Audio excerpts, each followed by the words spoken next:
tayo sa loob ng STC. Bali, dadaanan ko muna to tapos lalabas ako sa kabilang side. Kasi sa outdoor kasi yung ano namin, outdoor yung setup namin. So, dun yung ano, part-time namin. So, wala pang masyadong tao dito sa STC Mall. Kasi aga ko pa eh. 9 ano pa lang ngayon, parang 9:15 pa lang.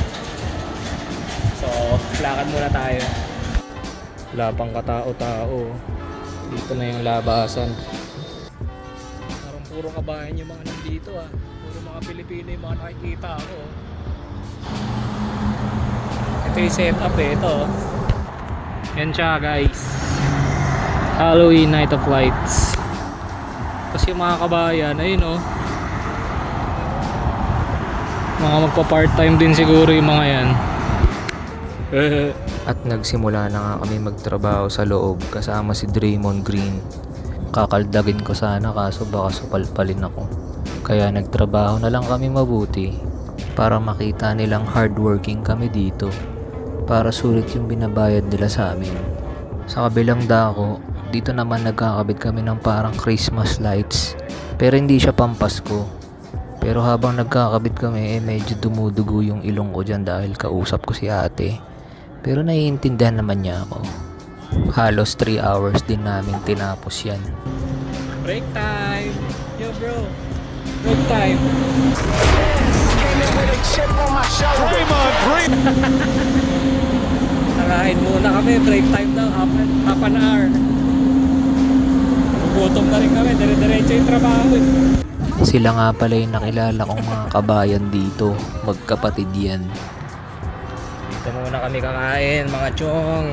Talilim. Sabi ko sa'yo, bisa magbigay ka sa asawa mo, sa akin na magbibigay. Tapos na kami, mga papi. Ito yung tinapos namin oh. Mula dun sa dulo hanggang dito. Ito pa oh, tinapos namin yan. Nagte 10 minutes break muna kami. Ito yung kasama ko oh. 10 minutes break muna kami. Pero oras natin 4 o'clock, 2 hours na lang mga tol, uwian na. Tapos baka bukas babalik ulit kami kasi sayang yung ano eh. Sayang yung part-time dito eh, kaya tinatapos pa namin. Ito guys oh. Yun oh. Let's go. Tour ko muna kayo dito sa ginagawa namin mga tol. So ito yung mga pinagsiset up namin kanina oh. Yan. Tapos nandun yung boss ko, si Miss Amber. So siya yung nag-aasikaso ng mga timings namin and all. Ayan. So ito yung loob. Ayan, nagbubuhat kami ng mga ano dyan, mga kalabasa. Sorry guys, naputol yung ano namin, yung tour ko sa inyo. Ayan, ito yung mga pinagagagawa namin dito. Ayan, may mga pumpkin dito sa loob. Ito pa, may mga pumpkin dyan, kung ano-ano. Tapos ito, pauwi na ako. Hindi pa pala ako tapos mag video. Tinuro ko lang kayo saglit. Ito pa oh. Yan, pwede kayo magpahula dyan kung gusto nyo. Tapos may mga kalabasa din dito guys. Yan oh.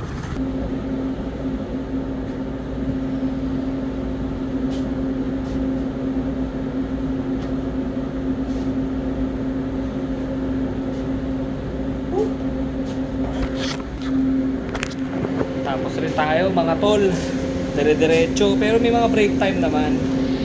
Nakikita nyo dito yung ano namin, kwarto namin. Yung iba magi-stay pa until 7 o'clock, pero ako kalas na ako kasi okay na yun, bukas ulit. So bukas mas mahaba at mas maaga ata yung pasok, mamantiga na yung mukha ko. Pero okay naman, sulit. May mga Pilipino din na nagkatrabaho dito. So kung gusto nyo, PM nyo lang ako. Parang kung ano-ano lang naman ginagawa namin dito, pero syempre kailangan bumubuhat-buhat ng mga bagay-bagay. So ayun lang, medyo pauwi na ako. Dito ko na rin tatapusin yung video. Kita-kits ulit tayo bukas.